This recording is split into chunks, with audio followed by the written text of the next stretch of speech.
Welcome back. आप लोगों का ऑनलाइन ज्ञानी प्लेटफॉर्म पे स्वागत है। आज हम लोग most probably second last lecture होगा पहले चैप्टर इलेक्ट्रोस्टैटिक्स का, जिसमें हम लोगों जो है लास्ट वीडियो में हमने गॉस लॉ देख लिया था और गॉस लॉ के दो एप्लीकेशंस देख लिए थे। आज हम लोग गॉस लॉ का जो तीसरा एप्लीकेशन है उसको देखेंगे। उसके साथ में जो न्यूमेरिकल्स हैं उसको भी हम लोग क्या करेंगे, सॉल्व करेंगे based on the electric flux, Gauss law and application of Gauss law पे। तो आइए देखते हैं जो गॉस लॉ के एप्लीकेशन था। पहला एप्लीकेशन था कि the electric field due to the infinitely long uniformly charged wire. इसके कारण हम लोगों ने इलेक्ट्रिक फील्ड की वैल्यू देख ली थी। जो गॉस लॉ का क्या था एप्लीकेशन था, वो आया था E is equal to lambda upon 2 pi epsilon naught R। ये आया हुआ था जब हमारा क्या था। उसके बाद हमने देख लिया था स्फेरिकल सेल के कारण देख लिया था। स्फेरिकल सेल के कारण हमने तीन केस देखे थे। पहला देखा था आउटसाइड द सेल। जब इसको सॉल्व किया था हम लोगों ने, जो इलेक्ट्रिक फील्ड की वैल्यू आई थी 1/4 पाई epsilon not Q upon R square आया था। उसके बाद हम लोगों ने ऑन द सरफेस देख लिया था। दूसरा केस था ऑन द सरफेस देखा था। तो जो E की वैल्यू आई थी 1/4 पाई epsilon not Q upon R square आया था। और तीसरी वैल्यू हम लोगों ने इनसाइड जो देखी थी इलेक्ट्रिक फील्ड की वैल्यू क्या आई थी, 0 आई थी। ये दोनों एप्लीकेशन हम लोगों ने देख लिया था। आज ये जो तीसरा एप्लीकेशन है uniformly charged plate sheet, uniformly charged plane sheet. यहाँ पे क्या था, यूनिफॉर्मली चार्ज्ड वायर था। और यहाँ पे क्या था, uniformly charged thin spherical shell था। यहाँ पे एक चीज़ आप लोग ध्यान दीजिए, कंटिन्यूअस चार्ज डिस्ट्रीब्यूशन का केस है, चार्ज यूनिफॉर्मली डिस्ट्रीब्यूट है। तो आज हम लोग देखेंगे यूनिफॉर्मली चार्ज प्लेन सीट के द्वारा जिसकी इलेक्ट्रिक फील्ड की वैल्यू क्या आती है। ठीक है, तो इसको देखते हैं। हम सबसे पहले क्या लेंगे, यूनिफॉर्मली चार्ज इलेक्ट्रिक फील्ड लेंगे। अगर हम लोग यूनिफॉर्मली चार्ज्ड प्लेन सीट लेते हैं, सपोज कीजिए हमने क्या किया, यूनिफॉर्मली चार्ज प्लेन सीट ले लिया।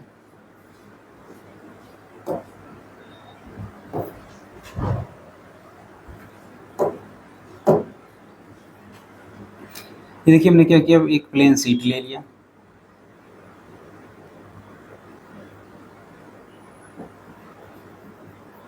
प्लेन सीट का बेसिकली मतलब क्या है, ऐसी सीट जो क्या हो, 2 डायमेंशनल में हो। हमने क्या ले लिया है, एक सीट ले लिया है जिसपे क्या है, लगातार जो है पॉजिटिव चार्ज जो है वो डिस्ट्रीब्यूट है। हमने अभी, आप निगेटिव भी ले सकते हैं, पॉजिटिव भी ले सकते हैं। लास्ट फार्मूले में Q की वैल्यू आ जाएगी, आप उसी को क्या करिए, जस्ट पुट कर दीजिए, आपको पता चल जाएगा। अगर ऐसे ही निगेटिवली चार्ज प्लेन सीट हो आपके पास, तो उसके कारण जो इलेक्ट्रिक फील्ड होगा R डिस्टेंस पे, उसकी वैल्यू कितनी आएगी वो भी आपको क्या होगा, पता चल जाएगा। ये हमने क्या ले लिया, यूनिफॉर्मली चार्ज प्लेन सीट ले लिया। इसको प्लेन सीट क्यों बोला गया, क्योंकि इसमें केवल लेंथ है और विड्थ है, और ये दिख ली पॉजिटिवली चार्ज है। हम सभी को पता है पॉजिटिवली चार्ज अगर हमारे पास सीट है या पॉजिटिव चार्जेस, उसके द्वारा जो इलेक्ट्रिक फील्ड होते हैं वो क्या होता है, बाहर की तरफ होता है, आउटवर्ड होता है। अब अगर इस सीट के कारण जिसका एरिया ए है, इसके कारण अगर हमको इलेक्ट्रिक फील्ड निकालना है R डिस्टेंस पे, तो कैसे निकालेंगे। ये सीट होगी, सपोज कीजिए इससे हमें R डिस्टेंस पे, क्योंकि सीट को हम ऐसे नहीं बना सकते, तो इससे हमने क्या किया, R डिस्टेंस पे, ये हमने क्या लिया, R डिस्टेंस पे कोई पॉइंट P ले लिया, जहाँ पे हमको क्या करना है, इलेक्ट्रिक फील्ड की वैल्यू को बताना है। अगर हम लोग इस पे अर्लियर क्लासेस में जो हम लोगों ने कॉन्सेप्ट पढ़े वो अप्लाई करने की कोशिश करेंगे तो थोड़ा मुश्किलात आएंगी, बट यहाँ पे अगर हम लोग गॉस लॉ लगाएंगे तो आसानी से सॉल्व हो जाएगा। कैसे गॉस लॉ अप्लाई करेंगे, जरा इसको हम लोग देखते हैं। हम लोग जानते हैं गॉस लॉ अप्लाई करने के लिए हमारे पास 2-3 इंपॉर्टेंट स्टेप हैं।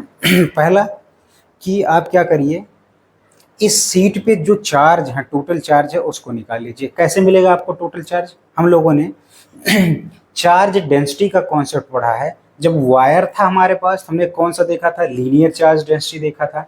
अगर हमारे पास सरफेस या एरिया की बात होगी तो हमारे पास क्या आएगा, सरफेस चार्ज डेंसिटी आएगा या एरिया चार्ज डेंसिटी आएगा। तो अगर मैं यहाँ पे सरफेस चार्ज डेंसिटी की बात करूँ, सरफेस चार्ज डेंसिटी आप सभी जानते हैं, पहले भी क्लासेस में हम लोगों ने पढ़ लिया है कि इसको सिग्मा से डिनोट करते हैं। सिग्मा इज इक्वल टू क्या होता है, चार्ज अपॉन एरिया। तो अगर इस पूरे के पूरे सीट पे टोटल चार्ज जो है कैपिटल क्यू हो, जैसे इसको पहले आप इस तरीके से भी ले सकते हैं कि पहले आप क्या करिए, स्मॉल से एरिया ds पे आप चार्ज निकाल लीजिए। अगर ऐसा आपको निकालना है तो यहाँ आप क्या करेंगे, इस ds पे कितना चार्ज होगा, सपोज कीजिए हमने क्या ले लिया, dq चार्ज ले लिया और पूरे पे हमने कैपिटल चार्ज ले लिया। तो सरफेस चार्ज डेंसिटी क्या होती है, चार्ज पर यूनिट एरिया होता है। तो अगर उसके लिए हम लोग लेंगे यहाँ पे, सिंपल सी बात है, तो हम क्या करेंगे, यहाँ पे क्या जाएगा, D Q divided by D S हो गया। तो यहाँ से D Q is equal to क्या निकाल लेंगे हम लोग, सिग्मा इंटू डी एस।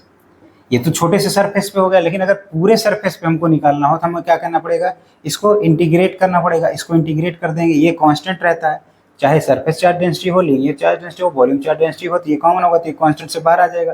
और जब सारे चार्जेस का हम सम कर देंगे तो हमें क्या मिल जाएगा, टोटल चार्ज क्यू मिल जाएगा, और ये सिग्मा मिल जाएगा, ये मिल जाएगा। हमें क्या मिल गया, क्यू टोटल मिल गया पूरे के पूरे किस पे, सरफेस पे।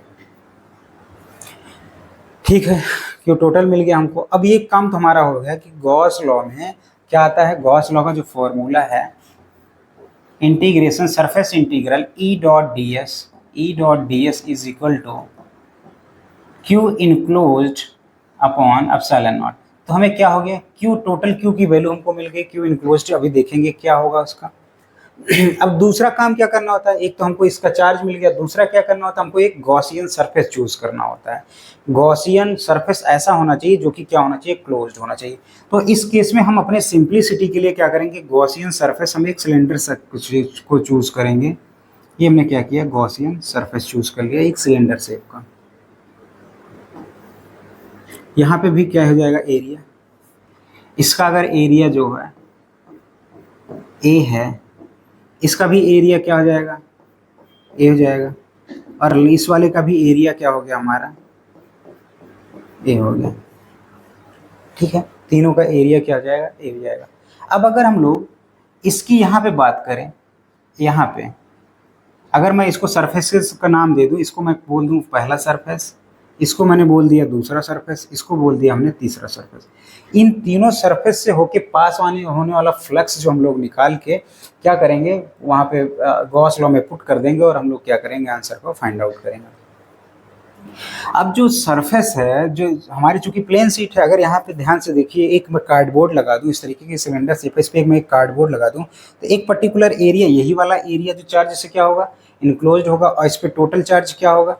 क्योंकि ये जो आर डिस्टेंस है ये बहुत ही स्मॉल है एज कम्पेयर जो हमारा प्लेट का लेंथ और विड्थ है, इसके कंपैरिजन में तो जो ये आर डिस्टेंस है ये बहुत कम है, इसलिए इसके कंपैरिजन में इसको क्या माना जाता है, इनफाइनाइट प्लेन शीट माना जाता है, जो कि क्या होता है, यूनिफॉर्मली चार्ज्ड है। अब देखते हैं, अप्लाई करते हैं हम लोग इस केस में। तो यहाँ पे जो चार्ज इनक्लोज्ड होगा, अगर इन सबका एरिया ए है तो जो चार्ज इनक्लोज्ड इसके द्वारा हो जाएगा वो क्या हो जाएगा, टोटल चार्ज सिग्मा इंटू ए हो गया, सिग्मा इंटू ए, चार्ज की वैल्यू हमको मिल गई। ठीक है, अब ये ऐसे प्लेट है, दोनों पे पॉजिटिव चार्ज है, इधर जो इलेक्ट्रिक फील्ड होगी वो कहाँ होगी, आउटवर्ड होगी, ये इलेक्ट्रिक फील्ड की डायरेक्शन हो गई, इस केस के लिए हो गई। ठीक है, अभी वेक्टर हम नहीं लगाते हैं, केवल इलेक्ट्रिक फील्ड की हमने क्या की है, यहाँ पे डायरेक्शन हमने शो कर दी। यहाँ पे लगाते हैं, इसके डायरेक्शन में लगाते हैं, तो इलेक्ट्रिक फील्ड की डायरेक्शन अगेन क्या हो जाएगी, यहाँ से इलेक्ट्रिक फील्ड की डायरेक्शन जो हो जाएगी वो अगेन इस डायरेक्शन में हो गई, ये हो गया, ये मिल गया आपको। और एरिया वेक्टर या डीएस वेक्टर यहाँ पे हम लोग निकालेंगे, उसकी भी डायरेक्शन क्या होती है, नॉर्मल आउटवर्ड होती है, तो डीएस हो गया। तो इन दोनों के बीच का एंगल थीटा कितना हो गया, 0 डिग्री हो गया। ठीक है, वैसे ही अगर इन दोनों के बीच का यहाँ पे एरिया वेक्टर और इलेक्ट्रिक फील्ड के एंगल निकाला जाए तो भी क्या आ गया, थीटा इक्वल टू 0 डिग्री आ गया, क्योंकि दोनों एक ही डायरेक्शन में। तीसरा सरफेस अगर हम लोग देखें, तीसरा सरफेस कौन सा होता है, कर्व सरफेस एरिया होता है। अगर इसके कारण हम छोटा सा एलिमेंट ds कहीं पे चूज कर लें, ये देखिए ds हमने चूज कर लिया, तो जो इसका एरिया वेक्टर होगा वो कहाँ होगा, नॉर्मली आउटवर्ड हो गया। लेकिन इलेक्ट्रिक फील्ड की डायरेक्शन किस तरफ है, इस तरीके से। इन दोनों के बीच में इस बार इलेक्ट्रिक फील्ड और एरिया के बीच में क्या एंगल हो गया, एरिया वेक्टर के बीच में एंगल हो गया 90 डिग्री। ठीक है, अब जरा हम लोग क्या करेंगे, गॉस लॉ को अप्लाई करेंगे और देखेंगे कि क्या वैल्यू इसकी आती है।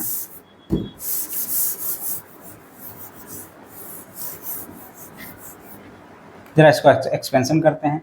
पहले सरफेस के लिए क्या हो जाएगा हमारा, ई डी एस, इसको ओपन, जैसे डॉट प्रोडक्ट ओपन होता तो आता कॉस थीटा पहले सरफेस के लिए, प्लस दूसरे सरफेस के लिए आ गया E D S, cos theta आ गया दूसरे सरफेस के लिए, प्लस ई डी एस, तीसरे सरफेस के लिए हमने लिख दिया। तीसरा सरफेस हमने कर्व सरफेस एरिया को माना है, फर्स्ट सेकंड, और ये तीसरा हो गया हमारा, ये कर्व सरफेस एरिया जो ये तीसरा हो गया।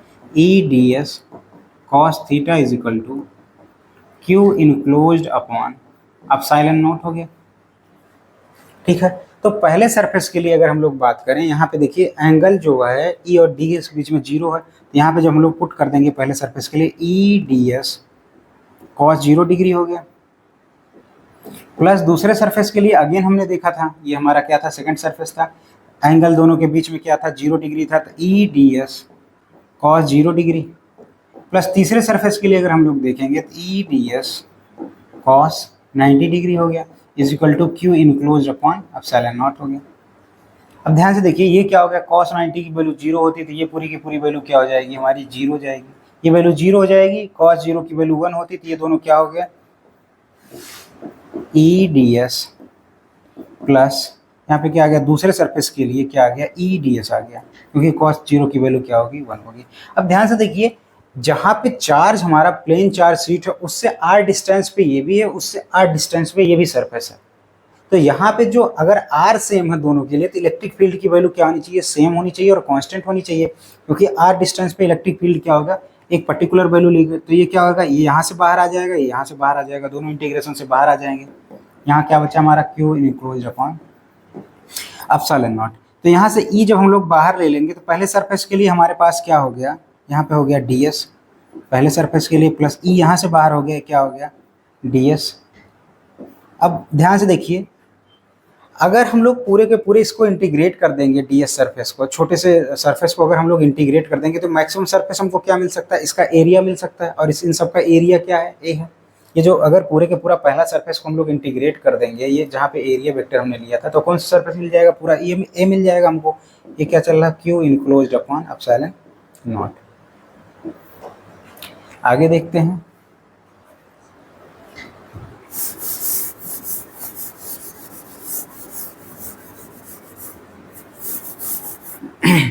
डी एस ये क्या हो जाएगा, ई हो गया, ये क्या हो गया, ई इंटू ए हो गया, प्लस ये क्या हो गया, ई इंटू ए हो गया, ये क्या हो गया, क्यू इनक्लोज्ड अपॉन एप्सिलॉन। ये क्या हो गया, 2 टाइम्स ई इंटू ए हो गया, ये क्या हो गया, क्यू इनक्लोज्ड अपॉन एप्सिलॉन।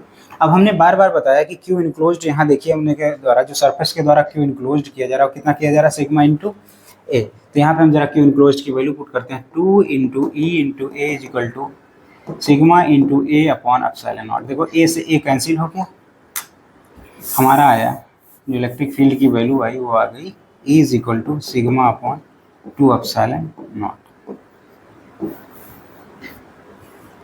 ये आ गया हमारा एक चार्ज शीट के कारण जो यूनिफॉर्मली चार्ज्ड है, उसके कारण जो इलेक्ट्रिक फील्ड की वैल्यू होगी r डिस्टेंस पे, वो हमारे पास क्या आ गया, उसकी वैल्यू आ गई। अब यहाँ ध्यान से देखिए, ये किस पे डिपेंड कर रहा है, सिग्मा पे डिपेंड कर रहा है, यानी कि अगर चार्ज आपका पॉजिटिव होगा तो जो इलेक्ट्रिक फील्ड की डायरेक्शन होगी वो सरफेस से बाहर की तरफ होगा, सरफेस से बाहर की तरफ होगा, और वही निगेटिव होगा तो क्या होगा, सरफेस के अंदर की तरफ इलेक्ट्रिक फील्ड की डायरेक्शन होगी। इसका मतलब आइए एक तरीके से और समझते हैं, एक ग्राफ बना के मैं आपको इसको समझाता हूँ।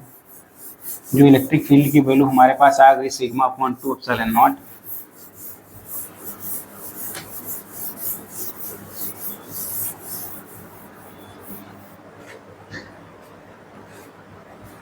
हमने अभी वही क्या किया, एक पॉजिटिवली चार्ज प्लेट ले लिया, इसमें जो हमने क्या किया, पॉजिटिव चार्ज को डिस्ट्रीब्यूट कर दिया। तो इसके कारण अगर ऐसे हमारा है, सपोज करते हैं ऐसे हमारे पास है, तो जो इलेक्ट्रिक फील्ड की डायरेक्शन इसके लिए होगी क्या होगी, बाहर की तरफ होगी, और वो क्या होगी, सिग्मा अपॉन 2 एप्सिलॉन नॉट इसके आसपास। इसकी तरफ क्या होगी, यहाँ पे भी क्या आ जाएगी, सिग्मा अपॉन 2 एप्सिलॉन नॉट। लेकिन वही अगर हम नेगेटिव चार्ज प्लेट ले लें, डायरेक्शन ध्यान से देखिएगा,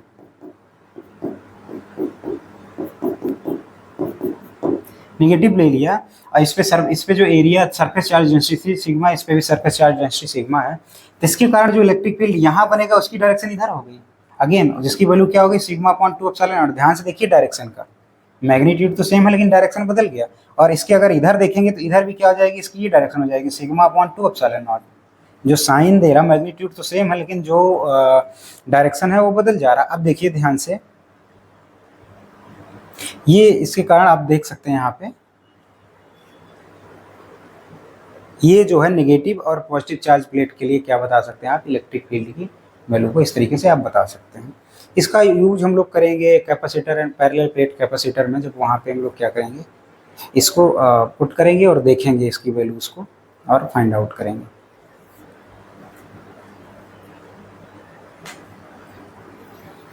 कैपेसिटेंस निकालने में इसका हम लोग यूज करेंगे। तो आइए कुछ न्यूमेरिकल्स देखते हैं, इलेक्ट्रिक फ्लक्स पे बेस्ड देखेंगे और जो प्रीवियस ईयर में आए हुए हैं नीट में उनको हम लोग देखेंगे। सबसे पहला जो हम लोग देखेंगे वो इलेक्ट्रिक फ्लक्स पे देखेंगे। इलेक्ट्रिक फ्लक्स पे बेस्ड जो पहला क्वेश्चन है, ध्यान से यहाँ देखिए।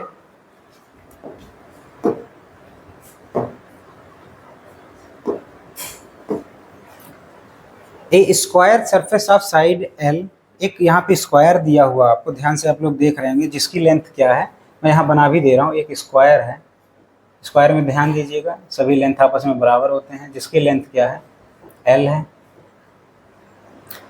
इन the plane of paper is placed in a uniform electric field, एक यूनिफॉर्म इलेक्ट्रिक फील्ड में इसको पुट किया गया। बेटा यहाँ पे इलेक्ट्रिक फील्ड अगर आप ध्यान से देखेंगे, इसकी यूनिट जो दी है वोल्ट पर मीटर दी है, आपको घबराने की जरूरत नहीं है।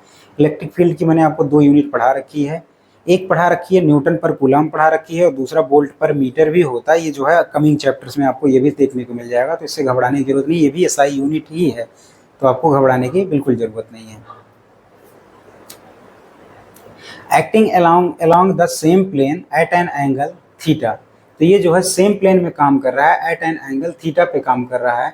तो क्या है, थीटा एंगल पे काम कर रहा है। तो थीटा एंगल अगर इसका मैं इस तरीके से ये रखा हुआ है, तो जो इसका एरिया वेक्टर जो हम लोग बताएंगे वो कैसे आ जाएगा, ये बाहर की तरफ आ गया एरिया वेक्टर। इसका जो ds आ गया बेटा, ये क्या आ गया, बाहर की तरफ आ गया एरिया वेक्टर, बिल्कुल ये बाहर की तरफ हो गया एरिया वेक्टर।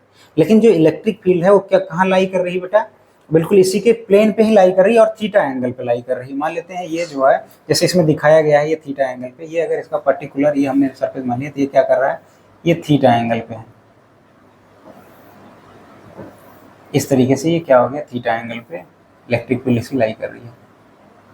फिर भी बेटा आप ध्यान से देखिएगा, प्लेन ऑफ पेपर लीजिएगा आप, एक प्लेन ऑफ पेपर, सपोज ये रिमोट मेरे पास है, ये अगर आपका प्लेन ऑफ पेपर है, ये इसका एरिया वेक्टर ऐसे हो गया, और जो इलेक्ट्रिक फील्ड लाई कर रही है, एक तो वो यूनिफॉर्म है और वो किसी एंगल थीटा पे है। किसी भी एंगल अगर वो थीटा पे हो जाएगा, पर्टिकुलर किसी भी एंगल अगर वो थीटा पे हुआ, तब भी इससे वो 90 डिग्री ही बनाने वाला है, क्योंकि जो भी वो आने वाले हैं वो प्लेन ऑफ पेपर प्लेन में आएंगे, पेपर के प्लेन में आएंगे। आपका एरिया वेक्टर हमेशा बाहर रहेगा, बाकी सारी चीजें क्या है, उसी प्लेन में है। तो जो भी ये एंगल यहाँ बनने वाला है वो क्या बनने वाला है, 90 डिग्री बनने वाला है। बस यही मेन इंपॉर्टेंट पॉइंट था कि आपको एरिया वेक्टर समझ में आता है कि नहीं। अगर मैं इस बोर्ड के प्लेन को ले लूँ, ये स्क्वायर शेप का, जबकि ये रेक्टेंगल शेप का है, इसका एरिया वेक्टर क्या हो गया बेटा, बाहर की तरफ हो गया। लेकिन इस पे कोई भी लाइन तुम ड्रॉ करोगे, वो एरिया वेक्टर के क्या होने वाला है, परपेंडिकुलर ही होने वाला है, यानी कि थीटा वो क्या आने वाला है, 90 डिग्री आने वाला है।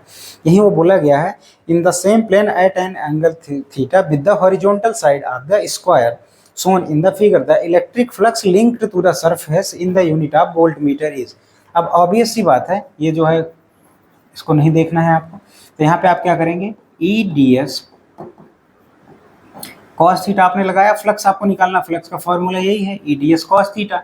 जैसे कॉस थीटा की आप वैल्यू बेटा यहाँ थीटा इक्वल टू 90 डिग्री आप पुट करेंगे, आप सभी को पता है कॉस 90 की वैल्यू क्या होती है, 0 डिग्री होता है। ई डी एस कॉस 90 डिग्री क्या आ गया, 0। तो इसकी जो वैल्यू आ गई, ये आंसर हमारा कौन सा सही हो गया, डी सही होगा। इसमें बस इतना सा आप ध्यान दीजिएगा कि जो एरिया वेक्टर और इलेक्ट्रिक फील्ड के बीच का डायरेक्शन बनना है, क्योंकि इलेक्ट्रिक फ्लक्स का फॉर्मूला हमारा क्या है, surface integral E dot D S, इसका वेक्टर प्रोडक्ट है।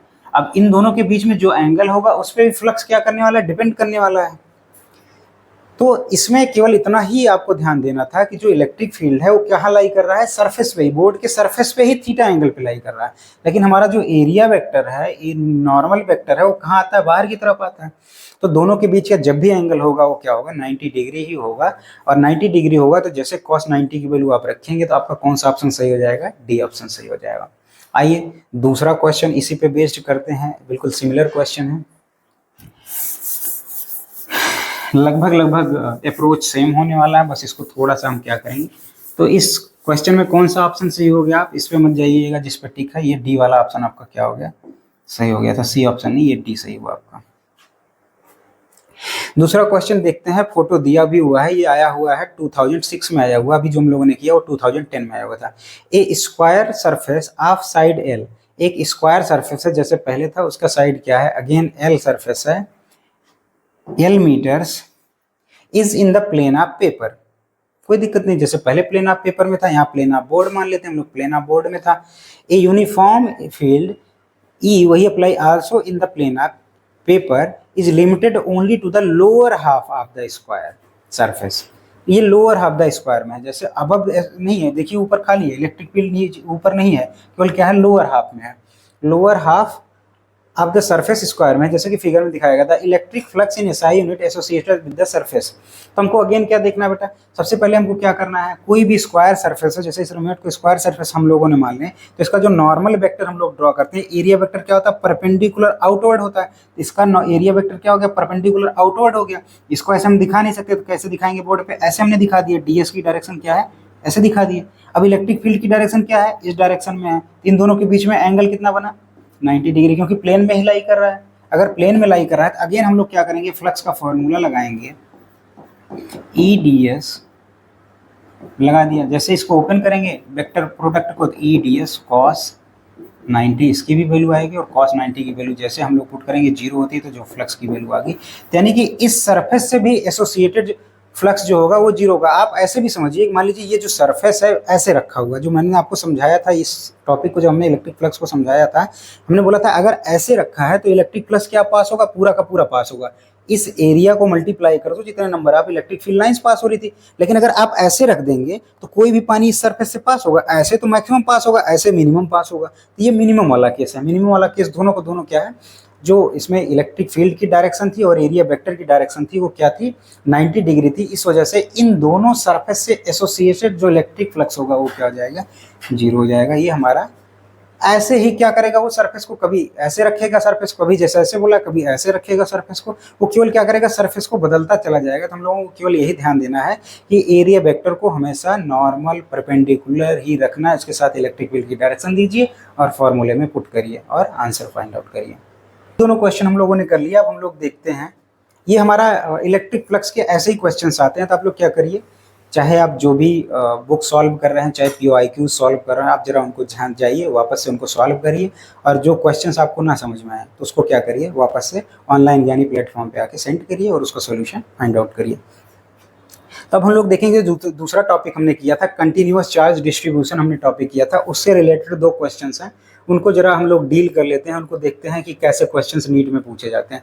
जैसे यहाँ देखिए, अभी लास्ट ईयर आया था, यानी कि 2020 में आया था।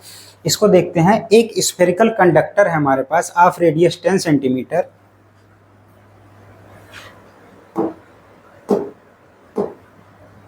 हमने क्या किया, एक स्फेरिकल कंडक्टर ले लिया जिसकी रेडियस क्या है, 10 सेंटीमीटर है, ये इसका सेंटर हो गया।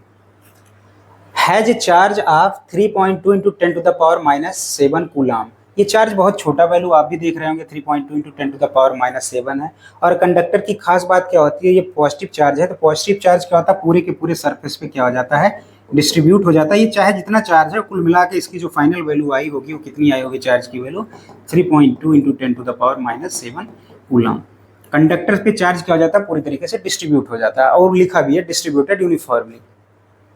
What is the magnitude of electric field at a point 15 centimetre. ये 10 सेंटीमीटर है, 15 सेंटीमीटर हम लोग बाहर आ जाएंगे। यहाँ पे 15 सेंटीमीटर पे हमको क्या करना है, इलेक्ट्रिक फील्ड की वैल्यू बतानी है। इसके सेंटर से जो है 15 सेंटीमीटर पे बतानी है, और कुछ हमको वैल्यूज दी हुई है और कुछ ऑप्शंस दिए हुए हैं। तो ये कौन सा केस हो गया, गॉस लॉ के सेकेंड एप्लीकेशन का, कि जो हमको क्या निकालना है, गॉसियन सरफेस किस तरीके से ड्रॉ करेंगे, इस तरीके से सर्कुलर गॉसियन सरफेस हमने ड्रॉ कर दिया, और सीधा सीधा इसका फॉर्मूला हम लोगों ने निकाल लिया है डेरिवेशन करके।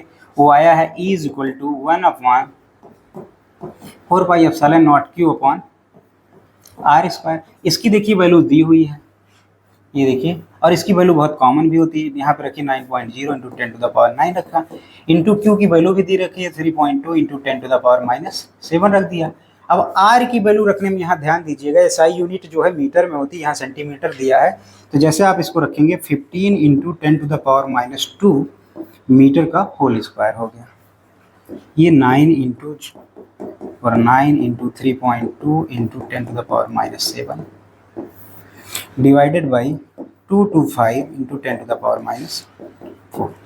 अब इसको सॉल्व कर लीजिए, लगभग ये हमें लगता है ये वाला आंसर आएगा। आप लोग कमेंट बॉक्स में बताइए, जब हम नेक्स्ट वीडियो बनाएंगे तो इसका आंसर बताएंगे। बस इसको सॉल्व करने के बाद जो आंसर आने वाला है, B option more probably solve करने पे आएगा। बस इस न्यूमेरिकल को सॉल्व करिए और आंसर को कमेंट बॉक्स में बताइए। नेक्स्ट क्वेश्चन हम लोग देखते हैं। इसी से रिलेटेड नेक्स्ट क्वेश्चन भी है हमारे पास। 24 को देखिए 2008 में, ये जो है 2008 में आया हुआ है। 24th क्वेश्चन हमारे पास एक thin conducting ring of radius R है। देखिए फोटो दिया है, अगर नहीं क्लियर है तो मैं साइड बना भी दे रहा हूँ। इस बार हमारे पास रिंग है, पिछली बार स्फेरिकल सेल था। रिंग स्फेरिकल सेल मोर क्या होते हैं, सेम ही होते हैं, मोर आर लेस लगभग सेम ही होते हैं।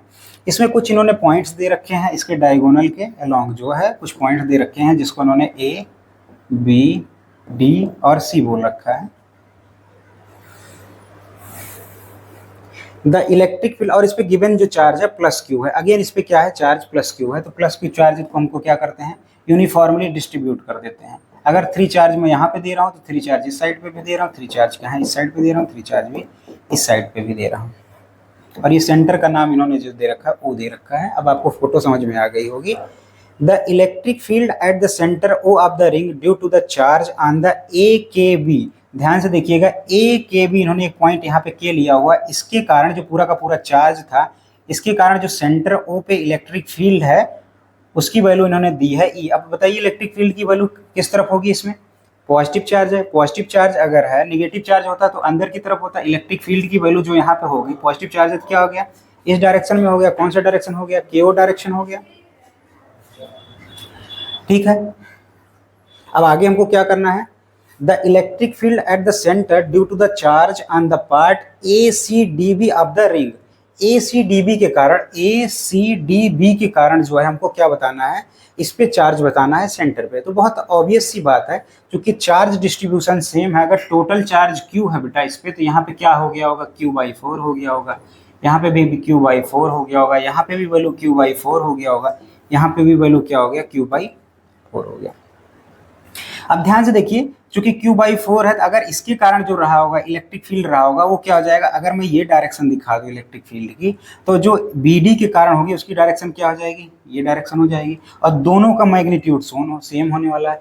इसके कारण जो इलेक्ट्रिक फील्ड होगा और इसके कारण जो इलेक्ट्रिक फील्ड होगा वो दूसरे के इफेक्ट को क्या करेंगे, कैंसिल आउट कर देंगे। अब देखिए इसके का, अब लास्ट बच गया हमको, क्या बच गया, ये वाला बच गया, ये पॉइंट बच गया हमारे पास सी डी के कारण। सी डी के कारण जो चार्ज होगा, इलेक्ट्रिक फील्ड की डायरेक्शन क्या हो गई, ये हो गई। इलेक्ट्रिक फील्ड की डायरेक्शन क्या होगी, सेंटर की तरफ अगर हम लोग देखेंगे तो इसकी वैल्यू क्या आ जाएगी, ई आ जाएगा। अलोंग किसके अलोंग आ जाएगा, ये आ गया ओके के अलोंग। तो क्या आ गया हमारे पास, ई अलोंग ओके। डी ऑप्शन सही होगा। इसमें बस सिमेट्री ही लगानी थी आपको। देखो ये इसके का इस पे चार्ज सेम है, इस पे चार्ज सेम है, तो क्या करेंगे, एक दूसरे को कैंसिल आउट कर देंगे। इसकी बात ही नहीं की, इसके कारण केवल इसने बताया है ई बताया है यहाँ पे। अगर इसने के कारण ई है तो सभी के कारण, चूंकि सबके क्या है, क्वाड्रपोल हैं, जो इस ये सर्कल को 4 पार्ट में, इक्वल पार्ट में इसके कारण ई है, तो इसके कारण भी ई होंगे, इसके कारण भी ई होंगे, इसके कारण भी ई होंगे। ये दोनों एक दूसरे के अपोजिट होने के कारण ईच अदर को कैंसिल कर देंगे। तो इसको हटा के उसने क्या बोला, ये वाला पार्ट पूछा, केवल इसके कारण, केवल इलेक्ट्रिक फील्ड की जो डायरेक्शन पूछी है, फिर रिजल्टेंट नहीं पूछा उसने, क्या वैल्यू होगी वही इन्होंने बोला। इस पूरे के पूरे पार्ट के कारण, इस पूरे के पूरे पार्ट के कारण इलेक्ट्रिक फील्ड, ये दोनों तो कैंसिल हो जाएगा, बचेगा हमारा तीसरा, और उसकी डायरेक्शन क्या हो जाएगी, ओके ई हो जाएगी, ई हो जाएगी, और एलोंग क्या हो गया, ओके हो। तो यहाँ से अगर आपने ध्यान दिया होगा, जो हम लोगों ने चार्ज डिस्ट्रीब्यूशन पढ़ा था, अगर वो आप पढ़ लें और थोड़ा सा अपने कॉमन सेंस को आप क्या करें, अवेयर रखें, तो आपको क्या मिल जाएंगे, क्वेश्चंस बहुत इजीली सॉल्व हो जाएंगे। आते हैं नेक्स्ट न्यूमेरिकल पे। आइए, जो हम लोगों ने गॉस लॉ पढ़ा था, गॉस लॉ पे जो कुछ न्यूमेरिकल है उसको सॉल्व कर लेते हैं, जो कि आए हुए हैं नीट्स में। आप देख सकते हैं ईयर साथ में भी लिखा हुआ है, तो आपको बहुत ज़्यादा परेशान होने की जरूरत नहीं है कि कहाँ से क्वेश्चंस हैं। बिल्कुल जो प्रीवियस ईयर में आए हैं वही क्वेश्चंस हैं। यहाँ पे दिया हुआ है कि if surface integral E dot D S is equal to 0 over a surface, किसी सरफेस पे जो फाई निकाला गया, फ्लक्स निकाला गया, सरफेस इंटीग्रल अभी अभी आपने देखा था, E dot D S is equal to क्या हो गया, ये 0 है। तो इसकी मीनिंग क्या हो सकती है, ठीक है, जरा इसको चेक करते हैं। All the charges must necessarily be inside the surface. अगर इनसाइड द सरफेस कोई भी हमने क्या किया, एक क्यूब सरफेस ले लिया, अगर सारे चार्जेज अंदर ही लाई कर रहे हैं इसके, ठीक है, सपोज कर लेते हैं, कोई जरूरी तो है नहीं सारे चार्जेस अंदर लाई कर रहे हो, क्योंकि कई बार हम लोग जो इलेक्ट्रिक फील्ड अप्लाई करते हैं तो बाहर के कारण भी इलेक्ट्रिक फील्ड आता है, बाहर के कारण भी इलेक्ट्रिक फील्ड आता है। अंदर भी चार्ज अगर आपने रखा है, मान लो माइनस क्यू और प्लस क्यू रखा है, यहाँ नेट चार्ज जीरो हो गया, तब भी ये जीरो हो सकता है। तो आर चार्जेस मस्ट नेसेसरली भी इनसाइड द सरफेस का मतलब क्या हो गया कि इतना पर्याप्त नहीं कहना, इनको ये भी कहना चाहिए था कि इक्वल और अपोजिट चार्ज मौजूद है। इक्वल और अपोजिट चार्ज मतलब अगर माइनस क्यू है तो यहाँ प्लस क्यू भी है, तभी तो क्यू इनक्लोज्ड इसमें जीरो हो पाएगा गॉस लॉ के हिसाब से। अगर देखा जाए तभी तो जब यहाँ पे वो क्या हो जाएगा, तभी तो ये तो कोई नेसेसरी कंडीशन नहीं हो पाया, क्योंकि बहुत सारे केस इसमें छूट जा रहे हैं। दूसरा देखते हैं, the electric field inside the surface is necessarily uniform. तो इसका तो कोई मतलब ही नहीं है ना, अगर यूनिफॉर्म सरफेस है तो उसकी तो कुछ ना कुछ वैल्यू ही होनी है, उसकी कुछ ना कुछ इलेक्ट्रिक फील्ड की वैल्यू क्या हो जाएगी। तीसरा देखते हैं, the number of flux lines entering the surface must be equal to the number of flux line leaving it. ये बहुत ही कॉमन, अगर आप लोगों ने एप्लीकेशन ऑफ गॉस लॉ देखा हो, या मैंने जैसे ही गॉस लॉ कराया था तो एक आपको सिलेंडर को लेके एक हमने electric field, uniform electric field का न्यूमेरिकल कराया हुआ था, अगर आपको याद हो। तो यहाँ पे हमने 3 सरफेस लिया था, first surface, second surface and this is the third surface. ये हमने क्या ले लिया, तीसरा सरफेस ले लिया था, अगर आपको याद हो। और मैंने क्या कहा था, यूनिफॉर्म इलेक्ट्रिक फील्ड लगा दिया था, इलेक्ट्रिक फील्ड फ्लक्स निकलवाया था, इसके कारण हमने बोला था फ्लक्स φ1, इसके कारण मैंने फ्लक्स बोला था φ2, इसके कारण फ्लक्स बोला था φ3। और टोटल फ्लक्स जो हमने निकाला था φ इज इक्वल टू, तीनों को ऐड कर दिया था, φ1 प्लस φ2 प्लस φ3। अगर नहीं याद हो तो वापस से उस वीडियो में जाके देखें, और तीनों की वैल्यू हमने निकाल ली थी। यहाँ अगर आपने ध्यान से देखा होगा तो जो इलेक्ट्रिक फील्ड की वैल्यू थी बेटा, यहाँ पे ds हमारा क्या हो गया था, एरिया वेक्टर बाहर की तरफ हो गया था, इलेक्ट्रिक फील्ड क्या था, इस डायरेक्शन में था, यहाँ थीटा कितना हो गया था, 180 डिग्री हो गया था। यहाँ पे इलेक्ट्रिक फील्ड की डायरेक्शन ये थी ई, और ds की डायरेक्शन भी क्या थी, ये थी। यहाँ पे थीटा क्या हो गया था, 0 डिग्री हो गया था। और यहाँ पे जब हमने सरफेस लिया था, छोटा सा सरफेस, इलेक्ट्रिक फील्ड की डायरेक्शन ये, तो ये 90 डिग्री हो गया था। 90 डिग्री हो गया था तो φ3 तो वैसे ही 0 हो गया था, φ3 जो है वो ऐसे ही 0 हो गया था। और यहाँ पे चूंकि ये दोनों अपोजिट में थे, तो यहाँ जो वैल्यू आई थी यहाँ पे φ1 की और φ2 की, वो दोनों क्या आई थी, ई। एक आया था φ1 की वैल्यू जो आई थी वो आई थी ई इंटू ए आई थी, और φ2 की वैल्यू जो आई थी माइनस ई इंटू ए आई थी। जैसे हमने इस इक्वेशन में रखा था तो इसकी वैल्यू क्या हो गई थी, 0 हो गई थी। 0 होने का मतलब क्या हुआ, जितने इलेक्ट्रिक फील्ड एंटर कर रहे हैं उतने ही क्या कर रहे हैं, सरफेस से बाहर निकल रहे हैं। इसलिए जो net electric flux passing through this cylinder है उसकी वैल्यू क्या आई थी, 0 आई थी। तो हमारा कौन सा ऑप्शन सही हो जाएगा, थर्ड ऑप्शन हमारा क्या हो जाएगा। The magnitude of electric field on the surface is constant, इसका तो कोई सेंस ही नहीं निकलता। अगर इलेक्ट्रिक फ्लक्स 0 है, ठीक है, तो वो सबसे जो प्रॉपर इसमें एक्सप्लेनेशन कर रहा है, जितने इलेक्ट्रिक फील्ड एंटर कर रहे हैं। भाई अभी आप बताइए, आप कमरे में अंदर जा रहे हैं, कमरे से बाहर आ रहे हैं, उन दोनों में क्या डिफरेंस है, केवल माइनस साइन का ही तो डिफरेंस है। तो वही क्या हो गया, उन दोनों में तो अलगाव आप कैसे बताएंगे, माइनस साइन से बताएंगे, उसी से क्या हो गया, हमारा क्या हो गया था, फ्लक्स 0 हो गया था। ये उस कॉन्सेप्ट पे बेस्ड था। तो देखिए ये भी कोई बहुत नया नहीं था, अगर आपने ध्यान से टॉपिक को पढ़ा होता, जो हमने गॉस लॉ के साथ एप्लीकेशन में करवाए थे, तो इसका आंसर क्या आ जाता, 0 आ जाता। नेक्स्ट न्यूमेरिकल देखते हैं गॉस लॉ का।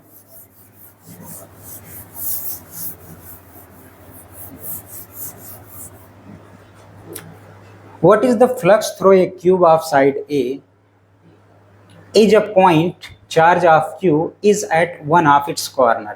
कह रहा है कि what is the flux, again हमको क्या बताना है, फ्लक्स ही बताना है, through a cube of side A if a point charge of Q is at its one corner। ठीक है, ये हमने क्या ले लिया, एक क्यूब ले लिया जिसकी लेंथ क्या है बेटा, कुछ भी लेंथ हो सकती है, बस हमारे पास क्या होनी चाहिए, क्यूब होनी चाहिए। एक क्यूब ले लिया, इसके एक किसी कॉर्नर पे बेटा क्या रखा हुआ है, चार्ज क्यू रखा हुआ है। तो इसके कारण हमको क्या बताना है, इलेक्ट्रिक फ्लक्स बताना। What is the flux through a cube, इस क्यूब के थ्रू फ्लक्स कितना हो जाएगा वो हमको बताना है।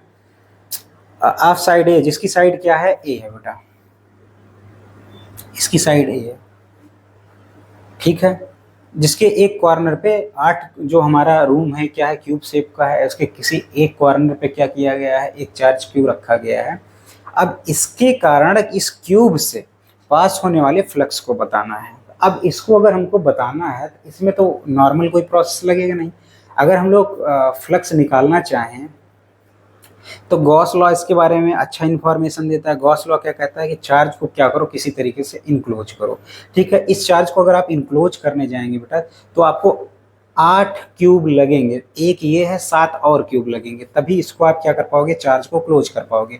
और सभी साइड हमने क्या मान लिया, इस क्यूब के हमने क्या मान लिया, 2a मान लिया, इसकी लेंथ को क्या मान लिया, इसके कंपैरिजन में 2a मान लिया। ए लेंथ का और क्यूब हमने क्या किया, इस पे पुट करना शुरू किया। तो आप क्या करेंगे, इस कॉर्नर पे 8 सिमेट्रिकल क्यूब को रखेंगे। तब देखिए जब ये क्या हो जाएगा, 8 सिमेट्रिकल क्यूब आप ला के रख देंगे तो ये क्या हो जाएगा, क्लोज हो जाएगा। तो अगर 8 सिमेट्रिकल आपने रखा है तो एक से जो पास होने वाला है वो इलेक्ट्रिक फ्लक्स होगा, वो क्या हो जाएगा, गॉस लॉ के हिसाब से phi E dot D S is equal to क्या हो गया, क्यू अपॉन एप्सिलॉन नॉट हो गया। एक सरफेस से पास होगा जो है, ये पूरे के पूरे जो 8 क्यूब है, 8 के 8 क्यूब है, उससे टोटल फ्लक्स कितना पास होगा, क्यू अपॉन एप्सिलॉन नॉट। इसलिए एक क्यूब से कितना पास होगा, तो इसका क्या हो जाएगा, 1/8 टाइम्स हो जाएगा, यानी कि क्यू अपॉन 8 एप्सिलॉन नॉट। इसका कौन सा ऑप्शन सही हो जाएगा। जैसे आप सिंपल से याद करिए, क्यूब से हम लोग क्या करते थे, क्यूब की अगर हम सेंटर पे रखते थे, क्यूब की हमने क्या किया था, जब सेंटर पे जब भी चार्ज को रखते थे तो इसके एक सरफेस से, चूंकि 6 सरफेस होते थे, पूरे के पूरे 6 सरफेस से cube upon epsilon not pass होता था, इलेक्ट्रिक फ्लक्स है, तो एक सरफेस से इसका 6, इसका छठा भाग पास होगा। तो वैसे ही 8 क्यूब से Q upon epsilon not electric flux निकल रहा था, तो एक क्यूब से कितना निकलेगा, इसका 8वां पार्ट निकलेगा। 8वां पार्ट कैसे दिखा सकते हैं, इसको 8 से डिवाइड करके, इसको 1/8 टाइम्स। तो कौन सा ऑप्शन हमारा सही हो गया, दूसरा ऑप्शन हमारा सही हो गया। ये 2012 में आया हुआ था। नेक्स्ट क्वेश्चन हम लोग देखते हैं, यहाँ पे हमारे पास हाँ नेक्स्ट क्वेश्चन देखते हैं। गॉस लॉ से पिछला क्वेश्चन और इजीली सॉल्व कर सकते हैं। अगर गॉस लॉ देखेंगे आप लोग तो जो हमारा ये पहला वाला क्वेश्चन था 26 वाले क्वेश्चन, इसको गॉस लॉ से, क्योंकि गॉस लॉ भी किसके बारे में बताता है, इलेक्ट्रिक फ्लक्स के बारे में ही जानकारी देता है। Phi equal to Q upon epsilon naught लगाए थे। तो यहाँ पे ये देखिए बहुत क्लियरली बोला नहीं था, ऑल चार्जेस इनसाइड, तो कोई जरूरी नहीं जितने पॉजिटिव चार्ज हैं उतने नेगेटिव चार्ज हैं। तो ये जरूरी इन्फॉर्मेशन कौन सा पार्ट दे रहा था, सी पार्ट दे रहा था, कि जितने एंटर कर रहे थे उतने ही क्या है, बाहर की, जितने एंटर कर रहे थे उतने ही बाहर की तरफ निकल रहे थे। 28th क्वेश्चन देखते हैं बेटा, 2011 में आया, कह रहा है ए charge Q is enclosed bye A Gaussian spherical surface. एक गॉसियन स्फेरिकल सरफेस है जिसका रेडियस आर है। गॉसियन स्फेरिकल सरफेस हमने ले लिया, इसकी रेडियस कितनी हो गई, आर हो गई। इसके अंदर जो चार्ज इन्होंने इनक्लोज किया है, कितना किया हुआ है, कि चार्ज को इनक्लोज किया है। If the radius is doubled, ये जो आर रेडियस है इसी को अगर क्या कर दिया जाए, डबल कर दिया जाए पहले के कंपैरिजन में, ये जो आर था इसी को क्या कर दिया जाए, एक और आर बढ़ा दिया जाए, इसकी वैल्यू क्या हो जाए, 2r हो जाए। If the radius is double then the outward electric flux will be, again हम लोग गॉस लॉ लगाते हैं, phi is equal to E dot D S, सीधे सीधे ये गॉस लॉ पे बेस्ड है, is equal to Q enclosed upon क्या हो गया, एप्सिलॉन नॉट। यहाँ ध्यान से देखिए, फ्लक्स जो है किसी तरीके से ज्योमेट्री पे डिपेंड ही नहीं कर रहा है, वो केवल किस पे डिपेंड कर रहा है, क्यू इनक्लोज्ड पे डिपेंड कर रहा है। एप्सिलॉन नॉट तो परमिटिविटी ऑफ फ्री स्पेस है, तो कांस्टेंट है, इस पे तो डिपेंड ही नहीं कर, इस पे तो डिपेंड कर रहा है, इस पे direct constant value. Q enclosed, देखिए क्यू इनक्लोज्ड चेंज हुआ अंदर नहीं, बिल्कुल क्यू इनक्लोज्ड उतना ही है। तो जितना इलेक्ट्रिक फ्लक्स कितना पास होगा, कांस्टेंट इलेक्ट्रिक फ्लक्स पास होगा। तो हमारा ऑप्शन कौन सा सही हो जाएगा, सी रिमेन्स द सेम। इसकी वैल्यू चेंज ही नहीं होगी, इसकी वैल्यू को अगर चेंज करना है तो क्यू इनक्लोज्ड को आप चेंज करिए। क्यू इनक्लोज्ड आप चेंज ही नहीं कर रहे हैं, बस क्या कर रहे हैं, गॉसियन सरफेस को बड़ा कर दे रहे हैं। अगर आप गॉसियन सरफेस को बड़ा भी कर दीजिए, यहाँ कोई ऐसा पैरामीटर नहीं है कि उसके रेडियस पे डिपेंड करता है या सरफेस पे डिपेंड कर रहा है। तो जितना फ्लक्स छोटे वाले रेडियस आर से पास हो रहा था उतना ही फ्लक्स, जो फ्लक्स बढ़ तो जाएगा नहीं क्योंकि चार्ज उतना ही है। चार्ज क्या करेगा, जितने फ्लक्स बाहर इतने में फेंकेगा उतने में बड़े में भी बाहर। एक बल्ब इसको समझे, बल्ब जितनी लाइट इससे फेंक रहा है उतनी बाहर इतने में से फेंकेगा। तो कौन सा हो जाएगा हमारा, रिमेन्स द सेम हो जाएगा। ये 29 क्वेश्चन जो है ये थोड़ा इंपॉर्टेंट क्वेश्चन है। 29 क्वेश्चन को थोड़ा सा आपको ध्यान से समझना पड़ेगा, ये थोड़ा ट्रिकी क्वेश्चन है। यही क्वेश्चन थोड़ा सा ठीक है, बाकी तो सारे बस अगर आपने अच्छे से वीडियोस को देखे हैं, अच्छे से नोट्स बनाए हैं, उसको 5 से 7 बार रिवीजन किया है, तो कोई भी क्वेश्चन आपका रुकने वाला नहीं है। आइए 29th क्वेश्चन देखते हैं। एक हॉलो सिलेंडर हमारे पास है, जो चार्ज क्यू कूलम। अगेन अगर ये छोटा दिख रहा हो तो मैं यहाँ पे इसको बड़ा पिक्चर बना दे रहा हूँ। ये हमारे पास क्या है, ये हमारे पास एक हमने सिलेंडर ले लिया, जैसे इन्होंने बोला इस पर 3 सरफेस डिफाइन किया हुआ बी, ऐसा कुछ इन्होंने नया नहीं, बहुत पहले हमने इसको तीसरा सरफेस बोल रखा है। इसको इन्होंने ए बोला है तो हमने बहुत पहले इसको फर्स्ट सरफेस बोल रखा है, तीसरे को यहाँ पे सी सरफेस बोल रखा है, तो इन्होंने इसको सी बोला तो इसको हम क्या बोल दे रहे हैं दूसरा, यही हम बार बार ले भी चुके हैं, वही वो कह रहे हैं। कह रहे हैं if phi is the electric flux in unit of volt metre associated with the curve surface be, केवल तीसरे सरफेस बी से जो इलेक्ट्रिक फ्लक्स मिल रहा है वो कितना मिल रहा है, फाई मिल रहा है। ठीक है, इन्होंने इसके बारे में एक इंफॉर्मेशन दिया है, फाई मिल रहा है। The flux linked with the plane surface A in unit volt metre, volt metre भी ऐसा ही यूनिट है, कह रहा है इससे संबद्ध, इससे जुड़ा हुआ हमको क्या बताना है, फ्लक्स बताना है। अगेन हम लोग क्या करेंगे, सीधे सीधे वापस से आ जाते हैं, गॉस लॉ पे आ जाते हैं, वहीं देखते हैं कि क्या इसकी वैल्यूज क्या आएंगी। ऑप्शन से देख के सीधे सीधे आपको समझ रहा हो कुछ ना कुछ कहीं ना कहीं गॉस लॉ में, क्योंकि आप ध्यान से देखिए, अगर phi is equal to Gauss law, मैं यहाँ पे लिखूँ E dot D S is equal to Q upon epsilon naught, तो यहाँ अगर आप ध्यान से देखें तो कुछ ना कुछ क्यू अपॉन एप्सिलॉन नॉट दिख रहा है, तो कहीं ना कहीं गॉस लॉ से ही सॉल्व होना है। तीनों सरफेस के कारण जो फ्लक्स है, एक को मान लेते हैं फाई वन, दूसरे को मान लेते हैं फाई टू, तीसरे को मान लेते हैं फाई थ्री। इसके हिसाब से अगर चलेंगे तो एक को मान लीजिए यहाँ पे फाई ए मान लीजिए, फाई बी मान लीजिए, फाई सी मान लीजिए। तो यहाँ पे मैं क्या मान ले रहा हूँ, एक को फाई ए मान ले रहा हूँ प्लस फाई बी मान ले रहा हूँ प्लस हमने क्या मान लिया, फाई सी मान लिया। इस तरीके से मैंने आपको न्यूमेरिकल करवाए हैं, इस वजह से मैं बता रहा था। तीनों की जो वैल्यू आ रही, टोटल सम वैल्यू होगी वो कितनी होगी, क्यू अपॉन एप्सिलॉन नॉट, क्योंकि क्यू चार्ज इसके अंदर इनक्लोज्ड है, यही बोला गया, गॉस लॉ भी यही बोलता है। ठीक है, इसमें किसकी वैल्यू हमको दी है, फाई बी की वैल्यू दी है, फाई बी की वैल्यू इन्होंने फाई दे रखी है, तो यहाँ पे फाई ए प्लस फाई हमने पुट कर दिया plus phi C equal to Q upon epsilon naught. अब इसको क्या करिए, दूसरी तरफ भेज दीजिए। कुछ कुछ इस तरीके के लक्षण बनने शुरू हो गए हैं, देखिए जैसे फाई आएगा इधर क्या हो जाएगा, माइनस आ जाएगा, तो phi A plus phi C equal to Q upon epsilon naught minus phi. जिसको गेस्ट करना होगा लगभग ऑलमोस्ट गेस्ट कर चुका होगा, लेकिन अभी यहाँ पे ये भी बचा हुआ Q upon epsilon naught minus phi, यहाँ भी। अब ध्यान से देखिए अगला कॉन्सेप्ट, यहाँ पे इसका एरिया जो है और इसका एरिया, दोनों का एरिया सेम है, दोनों का एरिया सेम है। चूंकि पॉजिटिव चार्ज क्यों रखा गया, तो अगेन यहाँ इलेक्ट्रिक फील्ड की डायरेक्शन ये रहेगा और इसके कारण ए रहेगा, इसके कारण भी क्या रहने वाला है, ई रहने वाला है, इसका जो एरिया वेक्टर होगा वो ए होगा, दोनों क्या होने वाले हैं, सेम होने वाले हैं, क्योंकि एरिया बराबर है। तो यहाँ पे फाई ए किसके बराबर हो जाएगा, फाई सी के कारण, दोनों से फ्लक्स इक्वल पास होंगे। तो यहाँ जैसे आप पुट करेंगे फाई सी की जगह फाई ए पुट करेंगे, तो ये 2 टाइम फाई ए हो गया, तो क्या हो गया, 2 time phi A is equal to Q upon epsilon naught minus phi हो गया। अब हमको फाई ए की वैल्यू ही बतानी है, तो phi A is equal to 1/2 Q upon epsilon naught minus phi हो गया। तो कौन सा ऑप्शन हमारा सही हो गया, डी ऑप्शन। ये 2007 में आया हुआ था। इसको आपको समझाने में टाइम लग रहा है, बट अगर आपने ध्यान से इलेक्ट्रिक फ्लक्स की वीडियोस किए हुए हैं, गॉस लॉ के बेसिक किए हुए हैं और गॉस लॉ को अच्छे से पढ़ा हुआ है और जो न्यूमेरिकल मैंने कराए हैं उसको पढ़ा हुआ है, तो कहीं ये रुकने वाले क्वेश्चंस नहीं है। नेक्स्ट क्वेश्चन देखते हैं हम लोग।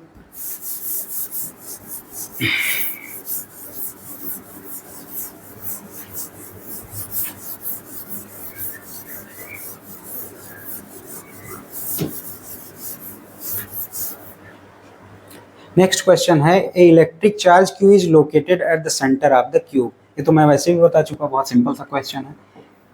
ये हमने क्यूब बना लिया, इसके मान लेते हैं ये हमारा सेंटर पॉइंट है, तो ये क्यूब का सेंटर है, इस पर क्या रखा गया, क्यू चार्ज रखा गया है। नेक्स्ट क्वेश्चन आगे को देखते हैं क्या पूछा गया है क्वेश्चन में। बेसिकली इस पे एक ही क्वेश्चन ये पूछ सकते हैं कि इसके एक सरफेस से, इसके किसी एक सरफेस से निकलने वाला, ये क्वेश्चन कंप्लीट है या नहीं, कौन सा क्वेश्चन था, क्वेश्चन नंबर 30 था। हाँ, electric flux through any face, वही पूछा है इन्होंने।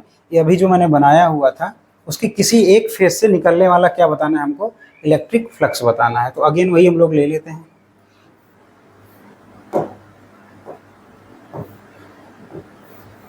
ये क्यूब ले लिया, ये इसका कोई सेंटर हो गया, यहाँ पे इसके सेंटर को मान लेते हैं।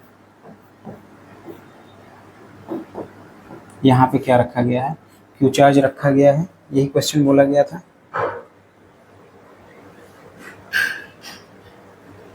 ये Q charge is located at the centre of cube, the electric flux through any face, यही हमको बताना है। ये इसके हमारे पास ऑप्शंस हो गए। पुट करते हैं बेटा इसको। इसके जो टोटल पास होगा, अगर गॉस लॉ लगाएं तो जो फाई हो गया हमारे पास, फाई की वैल्यू क्या हो गई, ई dot D S Q enclosed upon क्या आ गया, एप्सिलॉन नॉट आ गया। तो यहाँ से देखिए क्यू इनक्लोज्ड अभी जो रखा गया वो कितना रखा गया, जो फाई टोटल की वैल्यू आ गई, पूरे के पूरे क्यूब से जो पास हो रही होगी उसकी वैल्यू जो आ गई है वो आ गई है Q इनक्लोज्ड में Q हो गया, Q अपॉन क्या आ गया, एप्सिलॉन नॉट आ गया। ठीक है, उसके कारण अब क्या करना है हमको, एक फेस के कारण बताना। अगर पूरे के पूरे 6 क्यूब के 6 फेस होते हैं, 6 फेस से अगर इतना जा रहा है तो एक फेस से कितना जाएगा, इसका 1/6 टाइम जाएगा। तो कौन सा ऑप्शन, अभी देखिए 1/6 टाइम सभी में दिख रहा है। तो ध्यान से देखिए यहाँ पे आपको ट्रिक किया गया, 4 पाई ऊपर रखा गया, 4 पाई नीचे रखा गया, कैंसिल कर दीजिए, यही वैल्यू आ जाएगी। केवल ये ट्रिक करने के लिए आपको यहाँ पे 4 पाई ऑप्शन में दिया गया है, नहीं तो ये केवल यही वैल्यू लिखा है Q/6 एप्सिलॉन नॉट। तो कौन सा ऑप्शन आपका सही हो गया, ये सही हो गया। नेक्स्ट क्वेश्चन देखते हैं, ए charge Q is placed at the centre of the cube, flux, ये तो सेम क्वेश्चन हो गया, बस यहाँ पे सेम क्वेश्चन हो गया। ए चार्ज Q माइक्रो कूलम, पिछली बार Q रखा गया था, इस बार कितना रखा गया, micro, Q micro coulomb is placed at the centre of the cube. तो पिछली बार हमने एक रखा था वो टोटल वैसे आ गया था, सिंगल फेस से आ गया था, तो आपको कुछ नहीं करना है, वो आया था 5 सिंगल फेस, एक फेस को मैं यहाँ से लिख दे रहा हूँ, 1 लिख दे रहा हूँ। तो जो आया था वो आया था 1/6 time Q upon epsilon naught. अब यहाँ पे क्या Q की वैल्यू दी हुई है, कैपिटल Q माइक्रो कूलम दिया बेटा। अगर यहाँ पे इसकी वैल्यू आप पुट करेंगे तो 1/6 Q की जगह आपने Q पुट किया, माइक्रो कूलम की वैल्यू, माइक्रो की वैल्यू होती है 1 इंटू 10⁻⁻6 होती है बेटा, माइक्रो की वैल्यू होती है 1 माइक्रो जो होती है उसकी वैल्यू होती है 10⁻�6। तो यहाँ पे जैसे उसको रखेंगे 6 अपॉन एप्सिलॉन नॉट। तो कौन सा ऑप्शन मैच कर रहा है, Q/6 एप्सिलॉन नॉट इंटू 10⁻⁻6, ये हो गया आपका। जैसे कि आज आपने देखा कि अगर आपने वीडियोज को अच्छे से देखा, पूरे के पूरे प्लेलिस्ट को अच्छे से देखा है, पूरी तरीके से उसके अच्छे नोट्स बनाए हैं, उनको मगअप किया है, उनको समझा है, तो आपके जो PYQs हैं, प्रीवियस ईयर क्वेश्चंस हैं, वो कहीं रुकने वाले नहीं हैं। तो इससे थोड़ा आपको कॉन्फिडेंस मिलेगा कि आपकी जो स्टडी हो रही है वो बिल्कुल राइट डायरेक्शन में ही हो रही है। और ऐसा नहीं है कि जो कॉन्सेप्ट मैंने वहाँ पढ़ा है यहाँ पे आपको कुछ नए कॉन्सेप्ट आके पढ़ाए, उन्हीं कॉन्सेप्ट्स पे मैं क्या करा रहा हूँ, PYQs ही करा रहा हूँ, उन्हीं कॉन्सेप्ट पे इन क्वेश्चंस को लेके भी जा रहा हूँ, और ज़्यादा टाइम भी नहीं लग रहा है, क्योंकि आपको मुझे एक्सप्लेन करना पड़ रहा है, इसलिए थोड़ा सा टाइम लग रहा है। तो आप क्या कर सकते हैं, इसको अच्छे से पढ़िए और रिवाइज करिए। ठीक है, आज के लिए इतना ही रखते हैं। रिमेनिंग जो प्रीवियस ईयर क्वेश्चंस हैं, टॉपिक वाइज क्वेश्चंस मैं करा रहा हूँ, तो आपको और आसानी हो जाने वाली है। तो जो नए वीडियोज़ में हम लोग मिलेंगे, तो इस पूरे के पूरे चैप्टर में जो न्यूमेरिकल्स रह गए प्रीवियस ईयर आए में, उनको हम लोग क्या करेंगे, टेक ऑन करेंगे। All the best. आज के लिए आपके टाइम के लिए धन्यवाद।